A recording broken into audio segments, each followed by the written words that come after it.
मैं साकिब राठौर। आज की मोटिवेशनल स्टोरी आपके साथ शेयर करने से पहले आपसे गुजारिश है कि चैनल को सब्सक्राइब करें, लाइक का बटन ज़रूर दबा दिया करें ताकि हमारी हौसला अफजाई हो सके।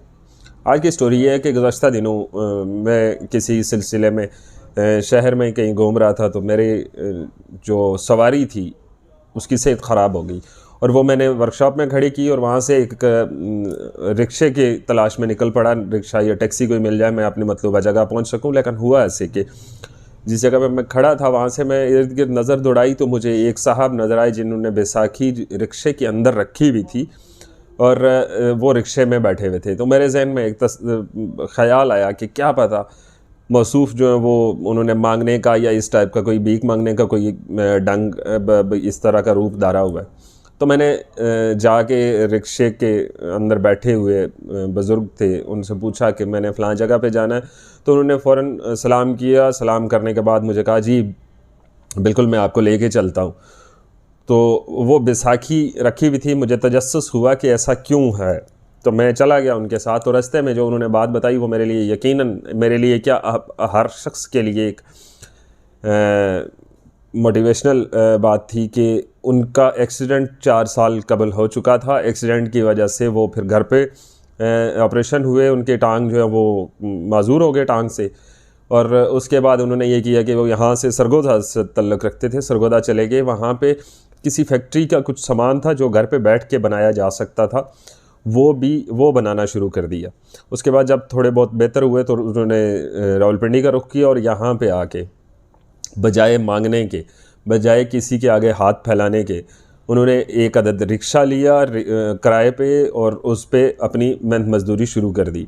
और वो बहुत खुश थे, बहुत ज़्यादा उनकी जो खुशी थी वो काबिल दीद थी और काबिल तारीफ़ था उनका अमल।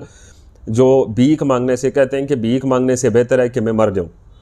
ये बुज़ुर्ग जब सारी बातें रास्ते में होती रहीं तो उनका कि यही बार बार कहना था कि मैं अपने रब से मांगता हूँ, रब मुझे देता है, मुझे ज़रूरत नहीं है कि मैं किसी के आगे जाके भीख मांगूँ, किसी के आगे हाथ फैलाऊँ, किसी का मोहताज बनूँ।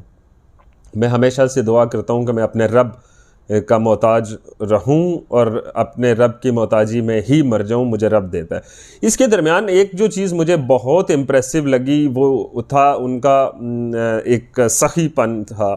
उन्होंने 10-10 रुपए के नोट खुले करवा के तो अपने जो रिक्शा था, रिक्शे के डैशबोर्ड के ऊपर रखे हुए थे और रास्ते में जहाँ भी रुकते थे, जो भी कोई मांगने वाला आता था वो उसको उठा के 10 रुपये दे देते थे। जो मेरे लिए भी यकीनन एक मुतासिर कुन बात थी कि जनाब एक बंदा जो माजूर है और माजूरी के बावजूद अपनी मेहनत मजदूरी कर रहा है, तो वो कैसे किसी मांगने वाले को दे सकता है। और मांगने वाले को ये तलकीन करते कि भाई आज के बाद आपने मांगना नहीं है, अपना कोई छोटा मोटा कारोबार करो। अब मुझे भी देखो, मैं भी बैसाखी रख के और मैं सुबह से शाम तक अपना जो निज़ाम ज़िंदगी है वो चला रहा हूँ उस रिक्शे के ऊपर। और जब मैंने ये पूछा कि आपके रिक्शे की कमाई टोटल कितनी है, दिन पूरा आप कितना कमा लेते हैं, तो उनका कहना था कि मैंने मालिक को भी पैसे देने होते हैं जहाँ से रिक्शा मैंने किराए पे लिया है, और उसके बाद मैं अपने बाल बच्चों का भी शुक्र अल्हम्दुलिल्लाह मैं पेट पाल रहा हूँ और बहुत अच्छे से मैं ज़िंदगी गुजार रहा हूँ। यकीनन ये हम सब के लिए एक इम्प्रेसिव स्टोरी है।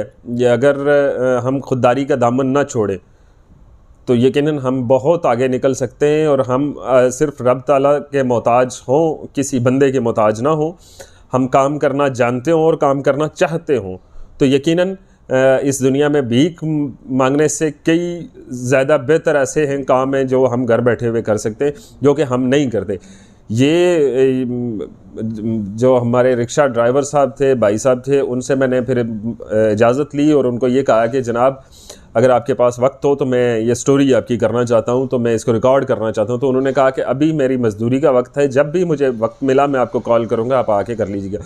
लेकिन मैं उसके बाद इतना मुतासर हुआ कि मैंने वो अपनी जो फेसबुक वाल पे तहरीर भी लिखी। लेकिन मुझे ये लगता है कि हम लोगों को कम से कम उनकी तकलीद करनी चाहिए। ऐसे बुज़ुर्ग जो इस हाल में भी माजूरी के बावजूद भी अपने बाल बच्चों का जो पेट हलाल तरीके से पाल रहे हैं, बजाय हराम काम करने से, भीख मांगने से, डाके मारने से, इन चीज़ों से हट के जो कर रहे थे। ये भी खुददारी का एक निशान है, और खुददार लोग इस दुनिया में बहुत कम होते हैं। मज़ीद किसी स्टोरी के साथ आपकी खिदमत में हाज़िर होंगे। अल्लाह हाफ़िज़।